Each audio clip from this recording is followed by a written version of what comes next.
bad for the headphone users out there. But what's good, y'all? Surprise you, man. Today we are about to discuss WrestleMania 40 Night 1 and 2 prediction card live here right now. I wanted to wait until the full card was out because you never know when they want to make new matches. But finally, I think we can say, finally, the WrestleMania 40 card is full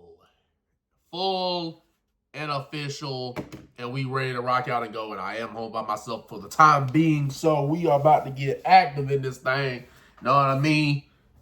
But let's go. But actually, first, before we address everything, give our official predictions. We could be wrong. Y'all comment who y'all think gonna win. Boom, boom, boom. What's your favorite match? What are you looking forward to the most? But yeah, let's do this right now. If y'all want me to do a review on it after it happens, let me know. But we're gonna do some predictions. You feel what I'm saying? But before we get into that, for those who know, I was doing a 3 videos a day 90 video challenge, which would mean 3 videos a day for the next 30 days, which would equal to 90 videos in total. And I was doing a 90 video challenge, but some of the vids were getting copyrighted. And then my storage got full when I was doing the reactions, and even when I was deleting the videos, like on my camera, in my camera roll, I was deleting the videos after I posted them to YouTube. Obviously, I deleted them because they're right there on YouTube already.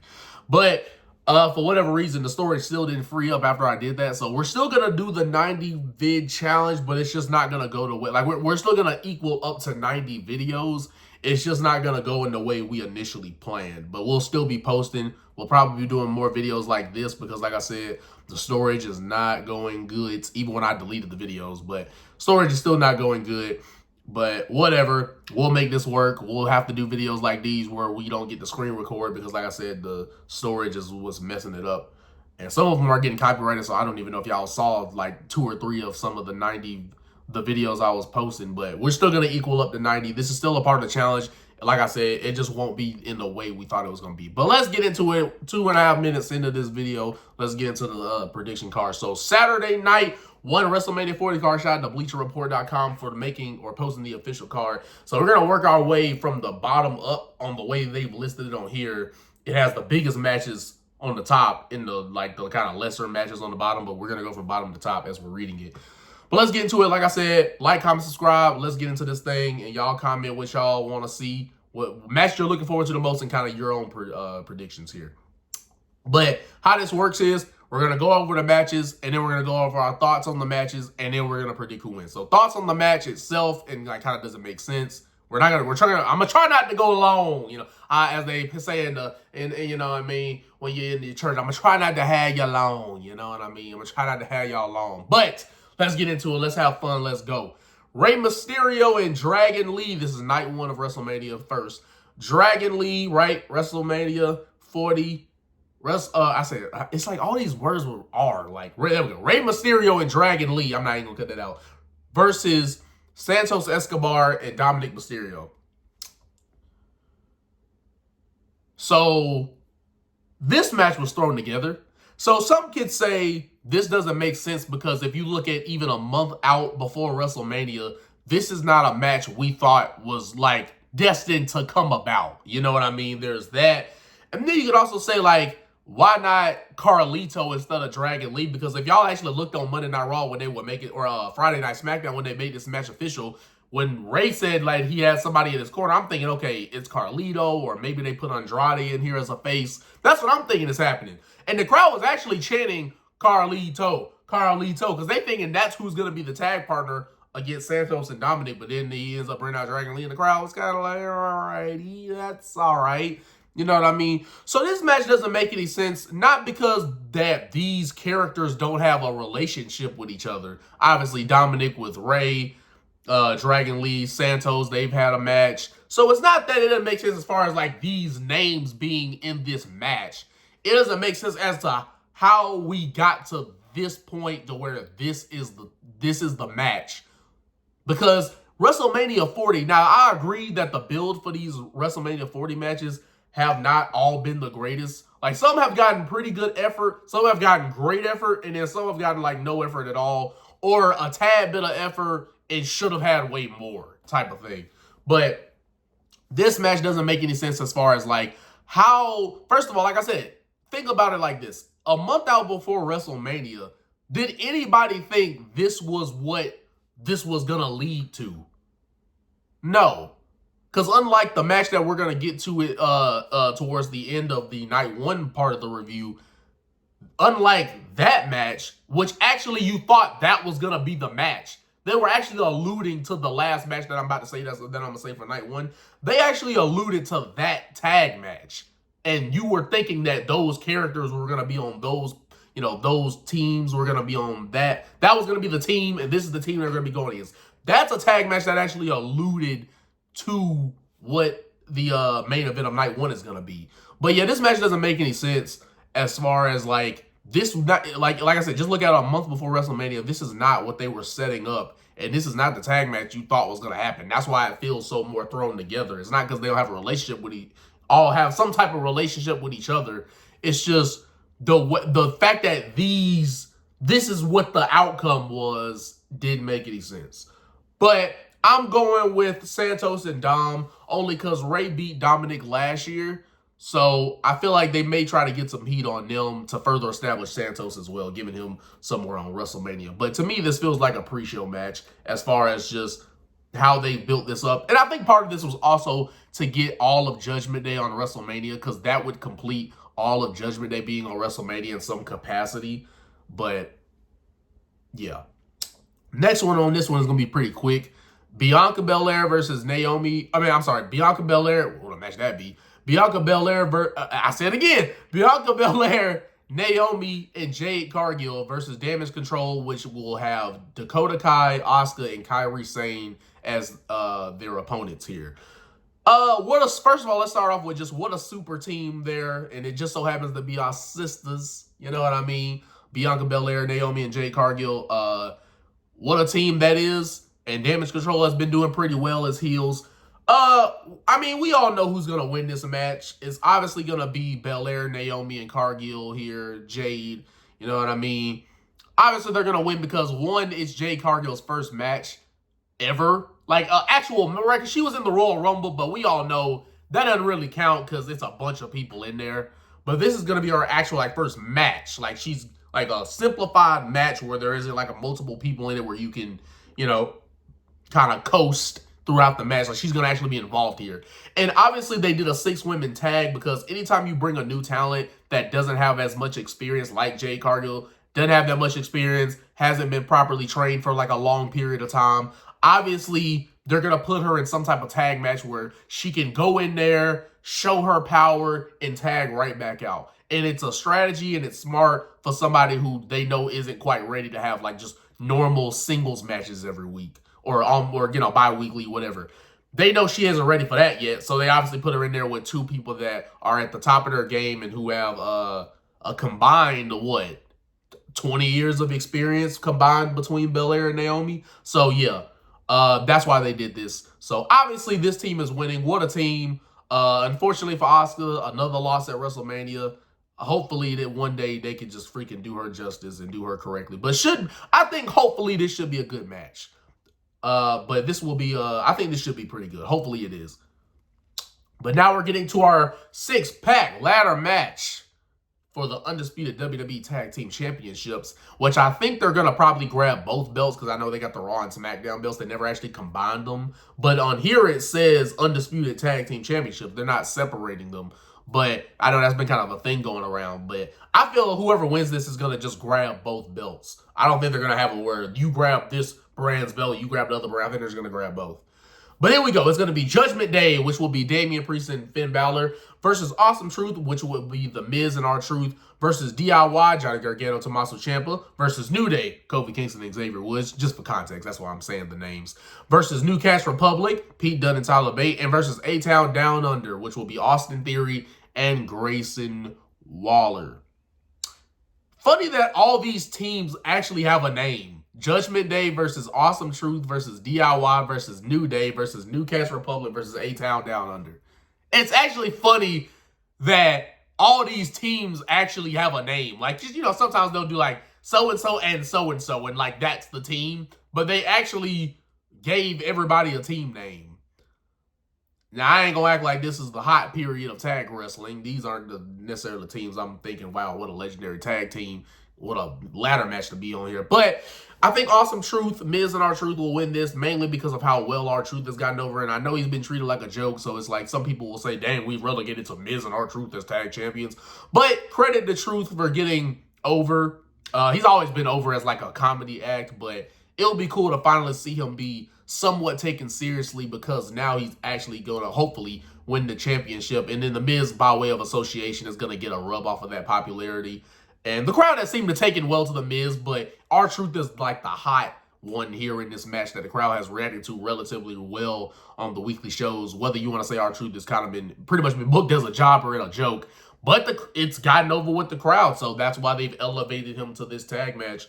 But they're gonna win, I feel, like I said, mainly because of R-Truth's momentum.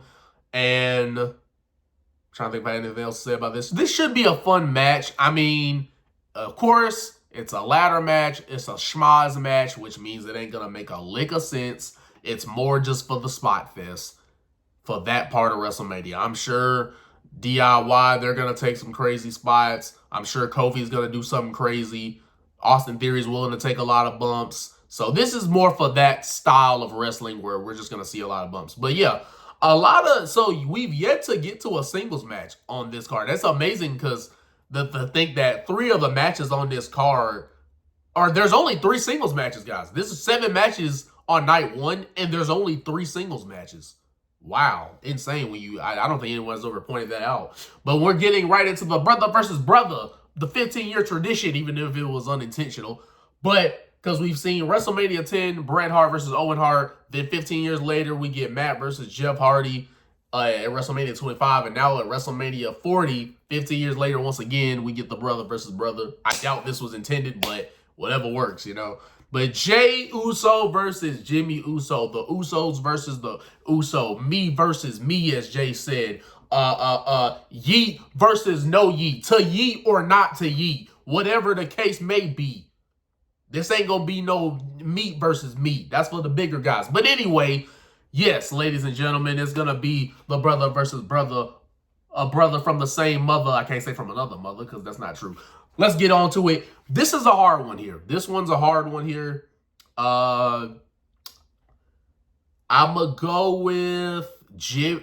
It's hard because you have to think of like, based off how they book these people, and based off what the decision the WWE will make. Because I would say Jimmy because he needs it more. And Jay still has the main event Jey Uso thing going well for him. So, of course, I would say Jimmy.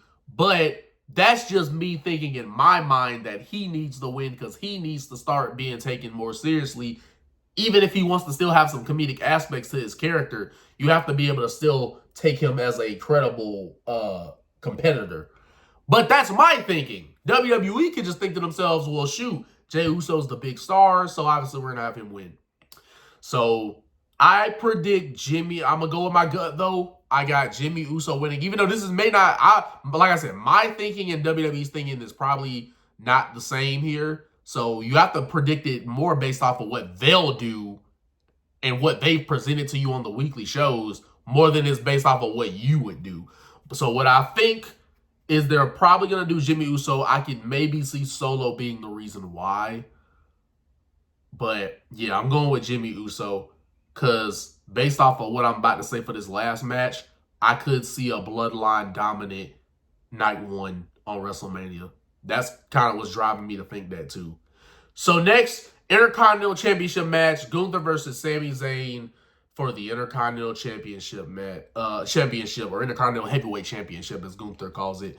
Gunther's been doing great. I'm not going to act like he's had legendary, necessarily, rivalries or, oh my God, great storylines. He hasn't had like that, but due to him being such a great wrestler and getting better on the microphone and getting more into that bully, dictator type of heel where he's just freaking, not taking people seriously and laughing at them as that arrogant heel who knows how freaking physically imposing and dominant that he is. He's really got into the bag of that ring general character and has gotten better on the microphone each and every single week.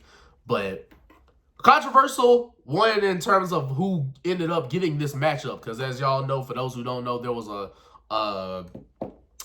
a turmoil match, which basically means a bunch of singles matches play out, and whoever's the last man standing wins. So if it starts with wrestler A versus wrestler B, if wrestler A beats wrestler B, then wrestler C comes out to face wrestler A, and if you win, you stay in the ring. If you lose, you obviously just head to the back and the next person comes out. So they did this between 6 people, and it ended up coming down to Sami Zayn and Chad Gable. Chad Gable had the story with, not really a story because they didn't really build on it, but had a little bit of a story with Gunther, him making his kids cry in the front row because daddy didn't get the job done. So a lot of people thought because he's never won a title outside of the tag titles that Chad Gable should have won, but they ended up going with Sami, which I'm going to say this. First, I'm going to say I think Sami should win. I think Sami is going to win based off WWE's booking. The way they made him look like the true underdog here going into WrestleMania, which they usually will do that. They'll try to make you think that this person's going to win,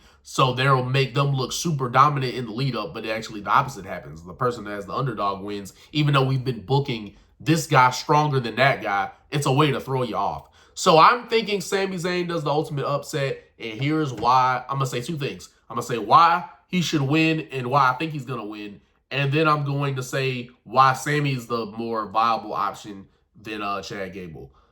So I'm actually starting with the reverse. I'm going to say why I think Sami was better off as was the better choice than Chad Gable. Even though you can make cases for both, I'm going to go with this. Like I said, I'm trying to make this video under 30 minutes. Sami Zayn was one of the, if not the hottest, or one of the hottest baby faces last year, guys. Major tag team title match they had with the Usos, and they ended off the longest reign in tag team history for the WWE, and the Sami Zayn and Kevin Owens ended that title reign. Sami Zayn was hot as a baby face, went one-on-one with Roman Reigns in his hometown, and that hometown was ready to pop.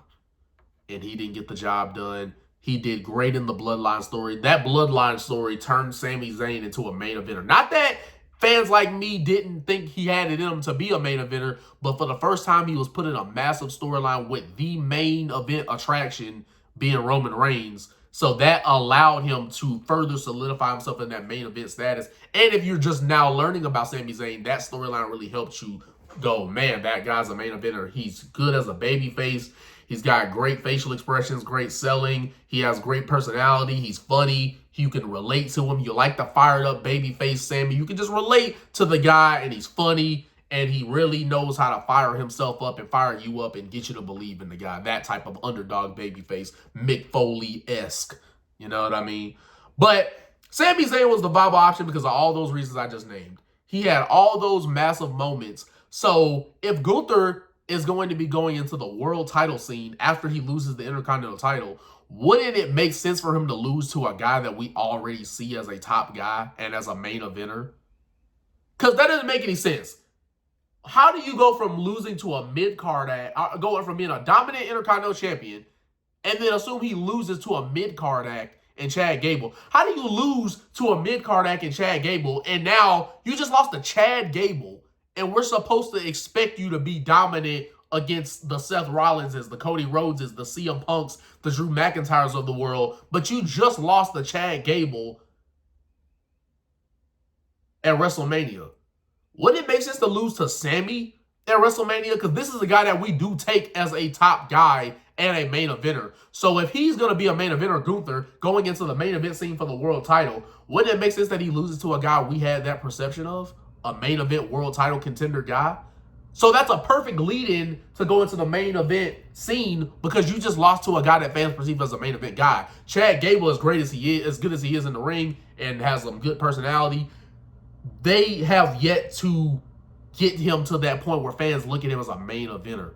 Fans do perceive him as a guy worthy for winning the Intercontinental title, but not necessarily that main event level caliber superstar yet. But Sami has gotten to that point where we see him that way for a world title contender. So that's a perfect guy to lose to if you're going to go into the world title scene. But that's why I think it's better off that way, and why I think he's going to be the one to do it. is because, like I said, if you look at the way they built this up, they built him up as the ultimate underdog here, and him fighting to get back up, even though Gunther has put him down. And even this past Monday, Gunther did something he never does before. He attacked his opponent from behind, because maybe the story they're kind of telling is that he might actually think Sammy has a chance of doing it, and so he took out Chad Gable, the man coaching him. And then he took out Sammy, but Sammy got back up, knocked him back down. So they're really telling an underdog story here. And yeah, I think Sammy's going to do it here, ladies and gentlemen. And because WrestleMania is packed as far as the card goes, could have been built up better. Definitely a lot of matches could have been built up better or had more effort. But it's packed as if you just look at the names on this alone.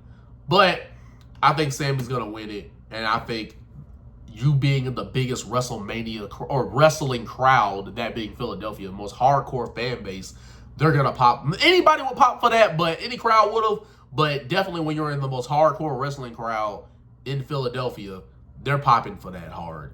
And they'll love Sammy there. Now, this next, I tried to say I was going to keep this video to 30 minutes, but shoot, 30 minutes might be me covering night one. But I apologize if it goes. If you're still sticking with me, I love and appreciate your like, comment, subscribe. I'm sorry I didn't keep on my promises. But Women's World Championship match between Rhea Ripley versus Becky Lynch. Build for this match started off a little rocky. We were like, what are we doing? We're not interested in this match because on paper it looked good, but the way they were building up to it, the promos were not landing. But then as they got closer to WrestleMania, Rhea talked about Becky, you know, her daughter calling her mommy, and going the family route will always build more heat because you can relate to that in a sense of you would go, wow, if somebody mentioned that about my kid, I would be upset too. So she fired up. They had her at the Ariel Helwani MMA Hour interview that he was doing. Ariel Helwani was interviewing Rhea Ripley, and they had her come in there and try to fight Rhea while she was doing her interview. So they were kicking it up. And they had a brawl this past week on Monday. That's usually what happens leading up to WrestleMania. But yeah, so I think Rhea retains here because Becky doesn't need another world title, especially right now. She doesn't. She hasn't even been away from the world title at least long enough for you to be like, oh, I want to see Becky as champion. She hasn't been gone away from the title long enough for you to really be like, man, like she hadn't been champ for a while. Like, you know, she could use that. Becky Lynch doesn't need it. Rhea, this is not the time for her to lose. This at this point is just a big name. This will obviously, other than Charlotte, this will be the biggest name she will have beaten. Because at one point, Becky Lynch was perceived as the top person in the company in 2019. So she had that peak, and she still resonates pretty well with the crowd, but Rhea Ripley's the raging babyface. And she's going to win because she still has the momentum. So there's no sense to take the title off her if no one else has gotten as over as she has, or she hasn't worn down as a over talent. There's no need to dethrone that person if that's not the scenario. It'd be interesting to see a heel Bianca or a heel Liv Morgan go after her. I feel like Liv Morgan would be well because she's smaller, so she could work as a cheating heel. And as you can see with the crowd reaction, she's not as hot as she used to be. So I could definitely see a heel Liv Morgan going into a feud with Rhea Ripley, considering Rhea's been more of a babyface. She's just in the heel group. But I can see that working out. But I got Rhea winning. It's not time for her to lose it. And the crowd hasn't, you know, like I said, gotten uninterested in her. So no reason to take the belt off her, especially to Becky of all people, who has already solidified as a top girl. So she has plenty of time to win a title depending on how long she does this wrestling thing. Now, our main event of night one. Now, we don't know if this is the order, right? We don't know if this is we know what the main events are, but we don't know exactly what match is going to be first, second, third, fourth, fifth, sixth. We don't know that, but we know what the last match is going to be. And that is The Rock, my boy, man, who I feel is the greatest of all time, man, my personal favorite. The Rock, the final boss, as he says. And the Tribal Chief Roman Reigns versus the American Nightmare Cody Rhodes. I forgot to mention, yeah, Roman, the WWE Undisputed Universal Champion versus Cody Rhodes and the World Heavyweight Champion Seth Rollins. This match should be good.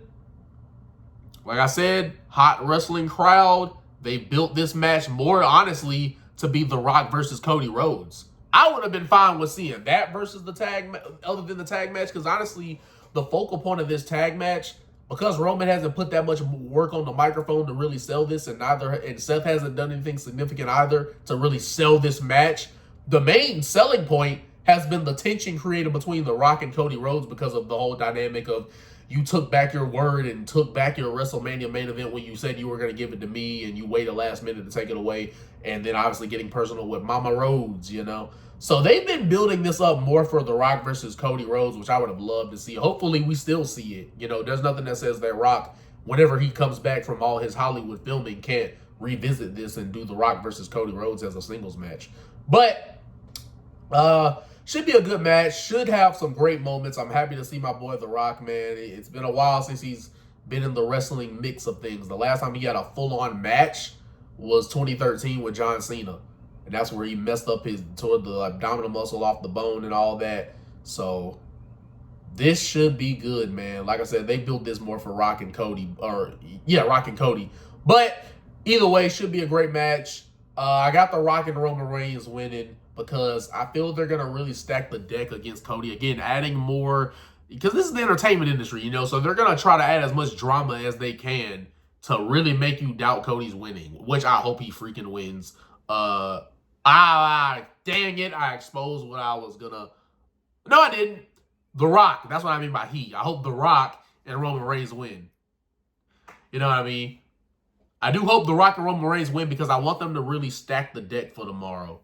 Or the following night, not tomorrow, but the following night, night 2 of WrestleMania. They need to really stack the deck for the main event tomorrow night so that we're all taking on that emotional ride and could potentially get a few moments happening in that match. But to really stack the deck, I got The Rock versus Roman Reigns winning. So what we got The Rock, Roman Reigns winning, Rhea winning, Sammy winning, Awesome Truth winning, Belair, Naomi, and Jade winning, and then Dominic Mysterio and Escobar winning. So that's what we got for night 1. Right, 25 minutes, past 25 minutes in, we're just now getting on night 2. I apologize, like I said, if you're still rocking with me, I appreciate you. Appreciate your love and support, man. Here we go, night 2. This is the last part of it, ladies and gentlemen. We are in the home stretch here. Bobby Lashley and the Street Profits, which will be Montez Ford and Angelo Dawkins, obviously because they're the Street Profits, versus the Final Testament, consisting of the Authors of Pain, Akam Razor, and Karrion Kross. First things first on the real list, make the whole world fit is, you know what I mean? But, not real time, messing around. But, first things first, it's great to see Karrion Kross on a WrestleMania. Montez Ford, I'm glad he still found a way to get on WrestleMania. I think they should have made him a single star last year, but I digress. But it's great to see Karrion Kross finally get on a WrestleMania and be on a pay-per-view, period. So the fact that it's not the first pay-per-view he's had since his return, but this is the first major pay-per-view he's been on. Because I think he was in the Royal Rumble, but we all know with so many people in that, you don't really have a focal point on that one. It's harder to zero in on a guy when you're in there with 29 other guys, you know. So it's great to see that he's actually going to get some spotlight here. Now, this storyline is another one that, you know, man has so much promise, could have been booked better, could have been further explained on kind of the tension here. But you can't say they haven't been doing anything, but it's just they could have done this better. You know, they've done the brawls and everything. Now, this one is hard to make a decision on. I think it's going to be a street fight, if I'm not mistaken. It doesn't say it here, but I think it's supposed to be a street fight. But yeah, another one of those matches, same thing as I said about the ladder match. It's going to be one of those matches probably not going to make a lot of sense, but it's more for the fun of it. But great to see Kross on on WrestleMania of all places. That is a dream come true for a lot of people to get on WrestleMania. That's not a battle royal, obviously. So, and not on the pre-show. So yeah, great. But also great to see Lashley on here, man. If I'm not mistaken, Lashley, when the last time we saw him was WrestleMania 38 against Omos. I think that was the last time we saw him. So it's great to see Bobby Lashley in here too, man. But I don't know, because they have had Final Testament beating the crap out of Lashley and the Profits more times than not. And Street Profits and Lashley hadn't really got that much revenge. So maybe they have them win this match. And this is tough because one could say Final Testament should win this because if you're trying to further establish them as a top group, they can't win their first match as they can't lose their first match as a 6-man tag, because then you're not even establishing them as anything serious. Because if they're going to lose, then it's like, what the heck? But then you can say the same thing for Lashley and the Profits. Lashley and the Profits, remember, guys, I think one time on a pay-per-view, they faced the LWO and they lost. So they haven't been winning as a six-man tag either. So both of these guys need this win because Final Testament, if you want to solidify them as anything, this is the first statement you must make. So again, that's the hard part of like, I'm trying to think. Should I go off of what's the WWE thinking? I can't go off my thinking because if this is going to be a true prediction, we're trying to get the answers right. We're not just trying to get what we feel we want to see. So I feel WWE will most likely give it to Lashley and the Profits just because, shoot, if they ain't been booking Cross that good now, what makes you think they're going to do it in the future? So I'm going to go Lashley and the Profits winning here. Hopefully Final Testament can get a big win later on and they build themselves up because this is a match that both teams have not been booked well.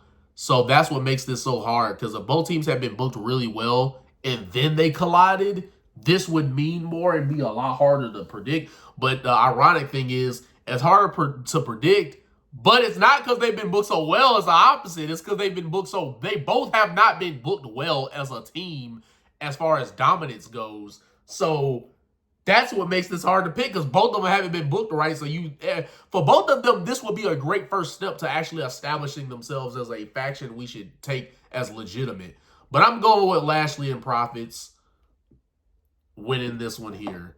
Now one of my boys, LA Knight, yeah, versus AJ Styles. Phenomenal. No, I'm kidding. That's not a thing.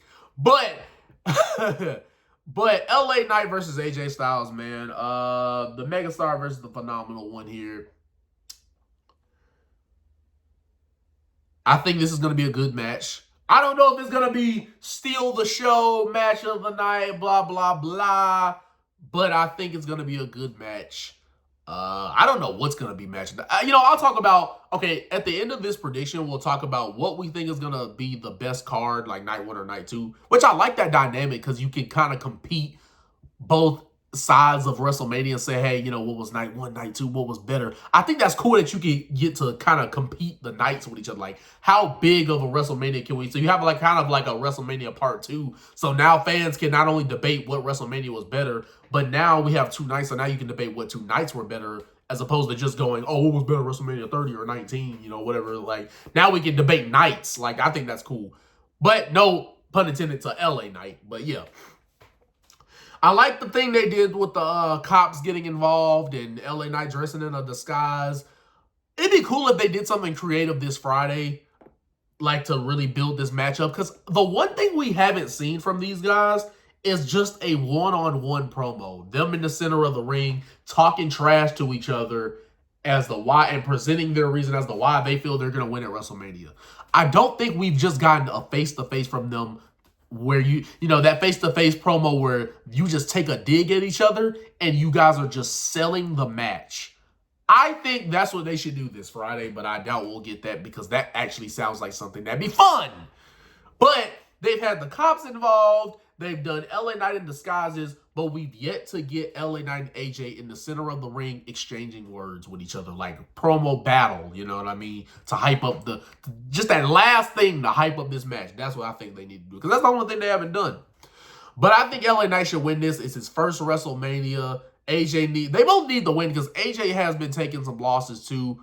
AJ has been taking some losses, but LA Knight still has the momentum. It's not as hot as it once was, but he still has momentum. The crowd is still rocking with him, even though it's not at the same height as it was. But they're still rocking with him, and to capitalize on that, and to, like I said, further edge this guy's legacy. Part of when you're making the videos on moments that LA Knight had in his WWE career, this type of stuff is what you should be putting on the timeline. Hey, remember when LA Knight won his first ever WrestleMania match and he had a good match with AJ Styles? Or remember when LA Knight won, because of WrestleMania in WWE, as WWE fans, we live for the moments. You can remember certain lines from a promo or a certain spot from the matches, but wrestling is all about the moments. Like, Daniel Bryan wins at WrestleMania 30, or, you know, The Rock, even though this was kind of controversial, but Stone Cold turning heel at WrestleMania 17, even though some people say that probably wasn't the right decision. Or, you know, Mike Tyson being the referee and Austin winning his first ever WWE championship, or Mick Foley when he beat The Rock, you know, and that skyrocketed the ratings for that segment. Or like, these are the Kofi winning at WrestleMania. Like, those moments, you know, Money in the Bank heist of the century from Seth Rollins. Like, these are the moments we live for. Like I said, you can remember certain lines from a promo, a certain spot in a match, but this is the type of things you need to be putting on the timeline to solidify LA Knight. Remember when LA Knight won the Money in the Bank briefcase, even though that fucking should have happened. They put it on freaking Priest, a guy who has potential, but there was no demand to see him as the world champion anytime soon. But with LA, that crowd was electric for him. So that should have been one of the highlights of his career, but never mind. But when you're making LA Knight's legacy, I say all that to say, this needs to be one of the highlights and moments we get. LA Knight winning his first ever WrestleMania. This is the type of stuff we're going to look back and see and remember when we talk about LA Knight when it's all said and done. And this is a major way to kick that off. He beats AJ. He's beating a former WWE, you're beating a former two-time WWE champion. And I think if I'm not mistaken, I think AJ is the 10th longest reigning WWE champion in history, I think, at like 371 days or something like that. So he's beating a man with some accolades. I think he's also he's been Intercontinental, United States, and Tag Champion, I think, with Omos. So I think AJ is a Grand Slam champion. So he's beating a man that is solidified and has some accolades. But with AJ, him beating LA Knight, I don't think that does anything for him because he's just beating a guy that has momentum, while LA Knight is beating a guy who's been solidified in the WWE and is a decorated athlete in terms of like the accomplishments he's had, the titles he's won. So it does more for LA here to really solidify him as a top guy, because you don't want to have him lose and have fans start losing trust in him because they're like, dang, he can't get the job done against these top guys. So yeah, if he's lost to Roman Reigns in that fatal four-way and he lost to him at Crown Jewel last year at Crown Jewel and lost that fatal four-way at the Royal Rumble earlier this year, and then he can't beat AJ Styles, it's like, well, shoot, should he be in the card with these main event talents? Because he's losing all the time. So LA needs this more. They both need it, but LA needs it more. And it does more for him winning this than it does AJ.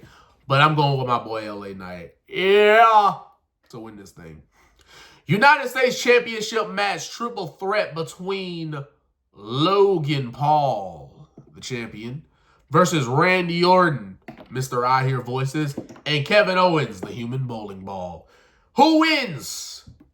I'm going to start off by saying I think it should have just been Logan Paul. Let me cover that up. I'm not screen recording me showing but on my screen, I'm covering up Kevin Owens' name here. You know what I mean? It should have just been Logan Paul versus Randy Orton. But, because first of all, that's the story they started to tell when he knocked him out and cost him his world title match at WrestleMania. And Drew pinned him in the Elimination Chamber earlier this year. So it was the perfect story meant for Logan and Orton. But I get it. Kevin Owens never really got his revenge on Logan Paul after he cheated, or after he creatively got Kevin Owens to cheat at the Royal Rumble to lose to him. And so I get he never really got that get back in another match. So I think that's why they put him in this match. But I think they also put him in this match because, one, they want to get all their top stars on the WrestleMania card, and they probably thought, well, shoot, well, y'all Sammy on the card, might as well get his best friend Kevin Owens on the card. So I truly think that's why they made this a triple threat match. But I thought it would have been way more interesting to just do Randy and Logan, not only because that was more of the story they were telling, but also to see Randy as the veteran really teach Logan Paul, you know, some different things in the ring. But you can't really teach a guy much in a triple threat because it's all a bunch of spot fest. But it would have been cool to see just Randy Orton be the more smooth, experienced veteran, slowing down the more high-paced, high-action, inexperienced, but yet very talented, athletically gifted Logan Paul. It would have been a perfect Styles Clash. But triple threat, again, it's not one of those matches that's going to be great or good. It's just, I feel like there's a level, right? There's great matches, epic matches that just stand the test of time. There's good matches. And then there's like this is just going to be one of those fun matches. Like, it was a fun match.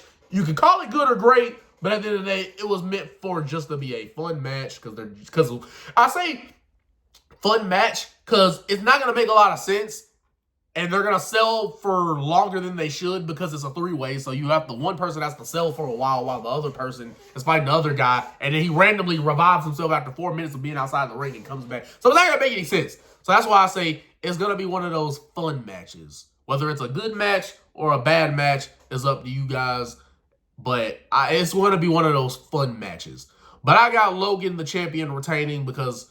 it would be cool if they did a little bit of Chris Benoit, Eddie Guerrero, where both guys as best friends, they both won their or they both have singles titles at the end of WrestleMania, at WrestleMania they both win singles titles. That would have been cool to do that, kind of reiterate that or do that, relive that by having instead of the WWE champion, the World Heavyweight Champion, which that's how it was when Eddie and Chris were in the ring together. If y'all know that moment from WrestleMania 20, they could kind of recreate that a little bit if Kevin Owens won the U.S. title and Sami won the Intercontinental title. The best friends saying, hey, man, like, we both did it. We won the tag titles last year, and then this year we both won a singles title. But they could do something like that. That could be cool, but I got Logan Paul retaining because I just don't think Randy doesn't really make any sense to dethrone him because Randy's a main eventer, so why would he be trying to win a U.S. title? And then Kevin Owens has been U.S. champ multiple times, so... And yeah, Sami's been a Intercontinental Championship many times too, but it's a different dynamic now. But with Kevin Owens, this isn't like a match where you feel he really needs this. So I got Logan Paul winning because no one else in this match really needs this win. And if you want to further solidify Logan Paul as a main eventer, these are the type of matches he needs to be winning. Whether he cheats or not, right? Or whether they cancel each other out and he capitalizes on somebody else's damage, he needs to be winning these type of matches if you want to ever put him in the WWE Championship conversation. He needs to be winning big matches like these and at WrestleMania. These are the type of things that are going to make him. Because I think y'all may forget, he lost last year at WrestleMania to Seth Rollins. So he needs to get his get back here at WrestleMania. Let's go. Let's do it. All right. I'm going to try to shorten this up. WWE Women's Championship match, Io Sky versus Bayley.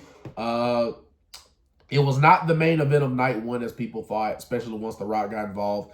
I don't think this was going to main event anyway. At anything, I thought maybe Seth Drew was going to main event, but maybe they thought they could get away with Io versus Bayley because not only did Bayley win the Royal Rumble, but we've seen Drew and Seth a lot.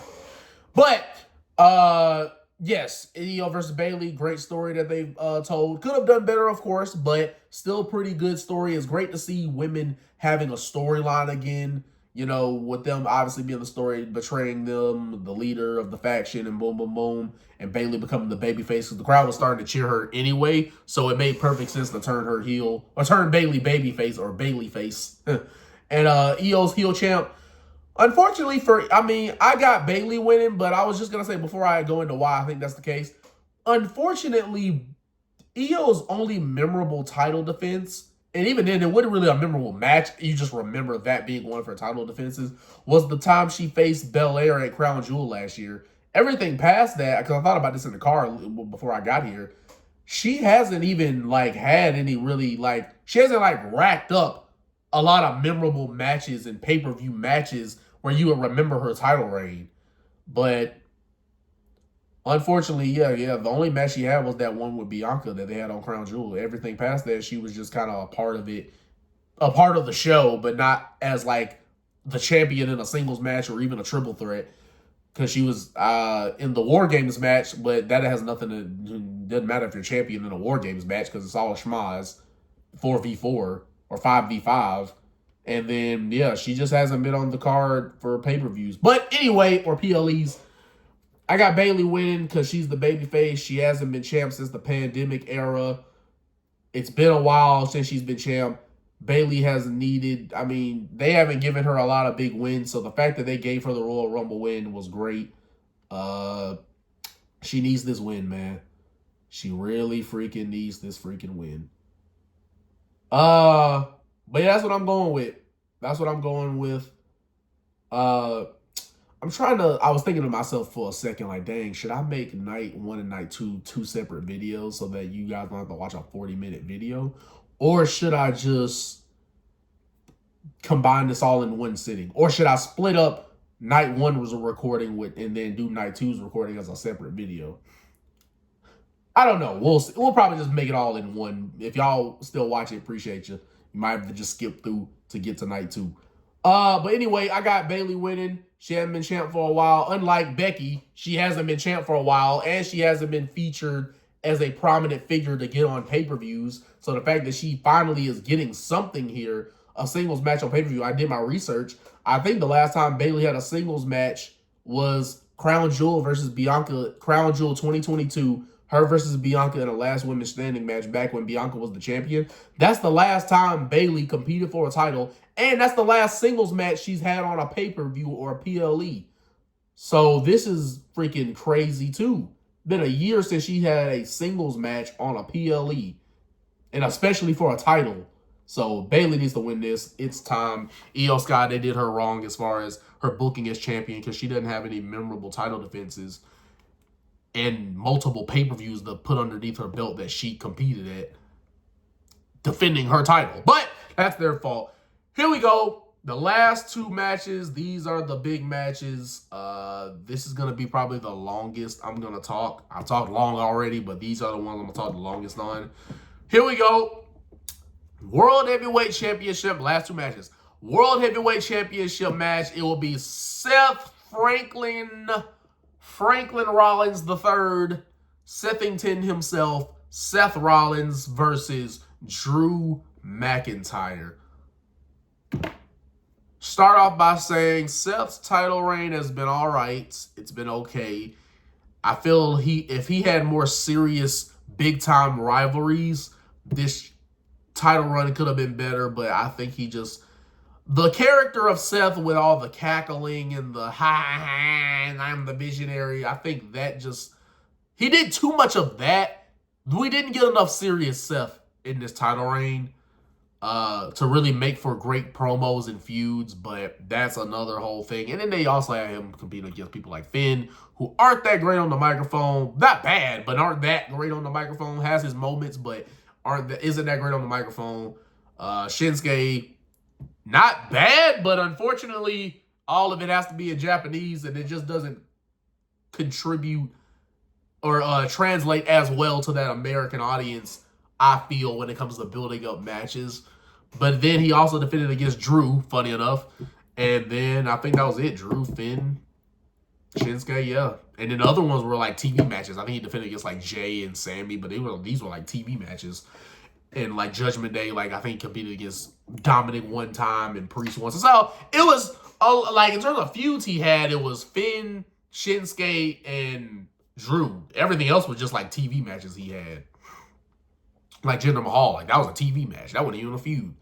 But anyway, that's what I want to start off by saying. And then Drew has been doing the best work of his career. He started off as a babyface in the pandemic era. Then eventually around like 2020, pretty much 2023, that babyface run started wearing out. Even a little bit of 2022, that babyface run was wearing out. Drew being a babyface, that was wearing out. Drew was lacking interest. The interest in stock in Drew was dropping because he just was not interesting. Him as a babyface had really ran its course, man.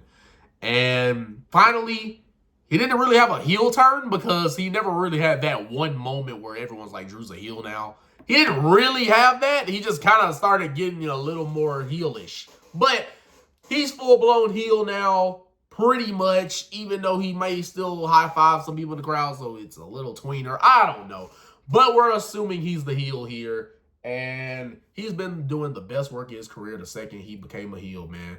He was telling the truth. He was more funny. He was more interesting because, like I say, he was telling the truth. So he just found a way to make himself more interesting. And it's crazy how all it took was a heel turn, which is what people like me were saying that he needed to come back as when he returned in 2023 at Money in the Bank when he came back to face Gunther.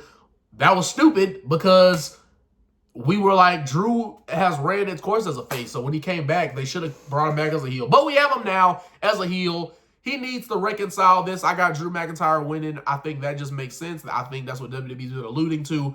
And I don't think he's re-signed a new contract, but they just announced a pay-per-view or PLE in Scotland at Clash at the Castle. So I think that's another part on the table that they gave him the. And man, I can see him main eventing that as the World Heavyweight Champion.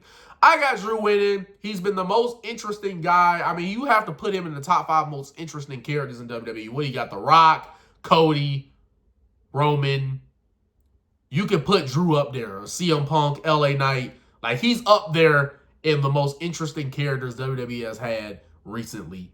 So, he's been doing the best work of his career, whether on social media or on the live TV shows. He's been doing great. All his promos have been good. All of them made sense. It's all been interesting. He's found some personality. He's found more personality as a heel than he did as in this recent babyface run he was having that definitely was getting stale. It got stale.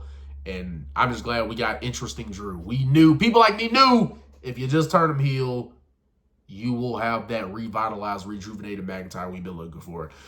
Last thing I'm gonna say is some people have been saying Damian Priest cash in. There's no way, and the prodigy means no way that Drew is gonna retain or Damian Priest, the bisexual Undertaker. No, I'm kidding. You know, I'm kidding. But we make fun over here. But I don't think Damian Priest is gonna win. He does have potential, but he just hasn't gotten over in the same way that Dominic and Rhea Ripley has. He's just really a part of the cool group, which is more funny, more of a comedy thing becoming now, especially due to R-Truth. But Priest is not cashing in. That just makes no sense. There's no way he's doing this. That would just suck the air out of the arena. A hardcore wrestling crowd like Philadelphia, that sucks the air out of the arena if he were to pin Drew or Seth and win the title. That's just not what people want to see. There's no demand to see Damian Priest as the world champion, but there is for Drew McIntyre. So that's what I got to say about that. And even if he tries to I can see him trying to interfere and maybe CM Punk, because I just forgot to mention, CM Punk will be on commentary for this match. And that added, especially that Raw on Raw, funny enough, that Raw authenticity that they had on that segment last Monday, when Drew and Punk were on the microphone, that added interest to this match. A match we've seen multiple times recently, 2 times. This will be their 3rd one in recent time. Of all time, the matches they've had plenty, but in recent time, this is the 3rd match. But Punk has added interest into this match because he has hate for both guys. It's great that we want to see Seth versus Punk, but now we want to see Drew versus Punk. The way that all kind of unfolded, we really want to see Drew and Punk, man. So I can see CM Punk coming out of commentary as he's talking to trash about both guys, shutting Damian Priest down because he wants Drew to be the champ when he comes back. Or even if it ends up being Seth, he wants somebody that he has a gripe with, both being Seth and Drew. He wants the guys he has a gripe with to be a champion by the time he gets back. Mainly Drew, if it was his choice. But I can see him doing that. Last thing. I know I hadn't had y'all here long. I don't know if this video is going to be an hour, but it's getting there. Undisputed WWE Universal Championship Heavyweight Championship match. And the heavyweight champion himself, Roman Reigns versus Cody Rhodes. I don't know why, but I feel like I gotta stand up for this one. Stand up a little bit for this one, man. We're gonna have to change the angle here. I don't know why, but I'm feeling like I gotta do that for this right here. Are we good? Are we good? Are we good? Yeah, I'll go about right here. Get my lighting right here. I know it's gonna look a little weird because I gotta change the lighting too. But all right, bet. Roman Reigns, Cody Rhodes 2, might I add, 2. Cody Rhodes versus Roman Reigns 2, the rematch. Look, man, both. I'm gonna start off by giving guys credit. I'm gonna try to make this brief. Both guys have been great in their respective careers. They had different paths. Cody had a harder road, funny enough, no pun intended. Or maybe pun intended. Pun intended. Cody has had a rough road to get to the WWE as a main eventer, and he finally did. And when he had the chance to dethrone Roman Reigns at WrestleMania 39, that just did not happen because for whatever reason, Paul Levesque, Triple H, McMahon didn't want to do it at the perfect opportune time, and they were just obsessed with getting the 1,000 days. But whatever, I think that was a missed opportunity. That shouldn't have happened, but it's okay because we'll do what we got. So what we got is the rematch. Even though it wasn't intended to happen, it was intended to be Rock versus Roman. Fans complained, said we want Cody for like 4 days straight, was trending on Twitter X. So now we have the match. Whatever. I can get into why that was. I can get into all that, but no, we're not going to do that. I'd have you too long for that. But Rock has made Cody the most interesting babyface we've seen in quite some time due to the fact that he was going to essentially take his WrestleMania spot. That's what good news is. We got to see heel Rock. Bad news is we can't see the dream match Rock versus Roman, at least not yet. But it's okay. Whatever. We'll do what we got now. Cody Rhodes. I got Cody Rhodes winning this, and Cody Rhodes. And believe me when I say Cody Rhodes has, capitalize that, has to win this match. Or my bad, let me put it in Cody Rhodes' terms for you to understand me. Cody Rhodes has to finish the story. Roman Reigns, now here's what we give credit to Roman Reigns. Roman Reigns, we love you, Tribal Chief. Tribal Chief, we love you, man. But it's time for this title run to end. Roman Reigns, you've been our Tribal Chief, but it's time for us to settle in grief. When we see you lose that title, it may make some of us feel bad. But I know a share can shed if we're really sad, because it won't be tears of sadness. They might even be tears of joy, because Cody Rhodes will become the WWE Universal Champion heavyweight. Yeah, Cody Rhodes got to win this because the story is what he has to finish.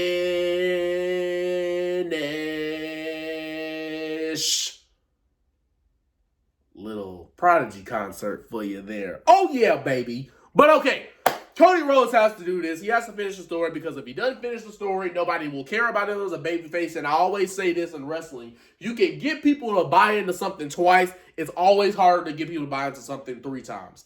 3 times is always the hardest thing to get people to buy into. It was hard for me to buy into one of me seeing Seth and Drew again, even though that obviously wasn't the original plan because Punk got injured. But because of Punk and what that segment they did last Friday, it got me interested in the third match. Other than Drew being a great personality, what really sold me on this third match now was Punk being on commentary. So it's always really tough to sell people on a third match and for you to believe in a guy for a third time. So there's no reason we need to drag this into 3 times just so that Roman Reigns can be the longest reigning champion in WrestleMania history and surpass Hulk Hogan in the WrestleMania era, the longest reigning champion in the WrestleMania era. No!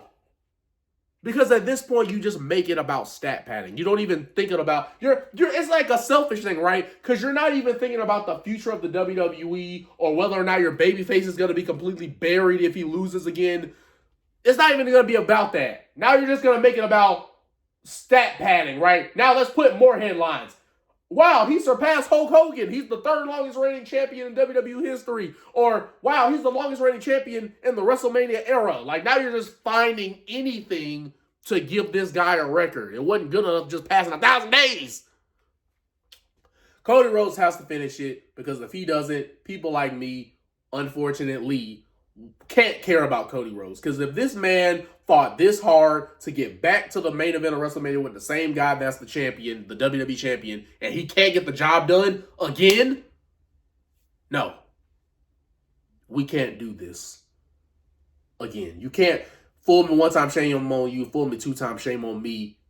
Fool me 3 times, F the peace sign, and let that chopper rain on you, if you know from the J. Cole reference. But anyway, he's got to finish it. And let's be honest, like I said, I feel the Roman Reigns, and this is what I was alluding to earlier, Roman Reigns and The Rock are going to win main event on night 1 against Cody and Seth, so that when it's Bloodline rules, by the way, that was the stipulation. Cody and Seth win, normal match between Roman and Cody, but if Bloodline wins, anything can go with the Bloodline, so anything goes type of match.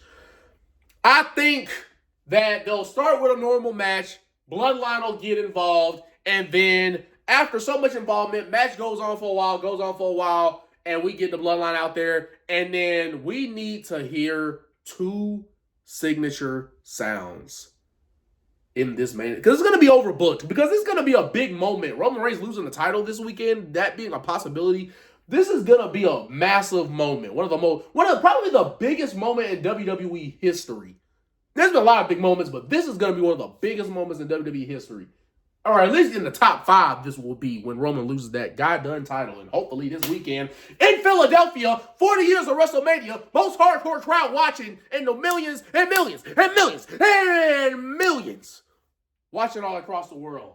This is going to be one of the biggest moments ever in WWE history. And this could even maybe further get wrestling a little more mainstream because of this ending of this long title reign. And that's going to make Cody Rhodes even more of a draw just off of that win. But anyway, 2 signature sounds we need to hear, because guess who's going to be interfering in this match? The final boss, The Rock, Solo Sikoa, and Himothy Uso. Those are going to be the 3 Bloodline members entering in this match, because Paul Heyman's not going to do a thing. He's going to sit there and watch and go, Tribal Chief. But no. So the 2 signature sounds, this is the last part I'm going to say. The 2 signature sounds we need to hear is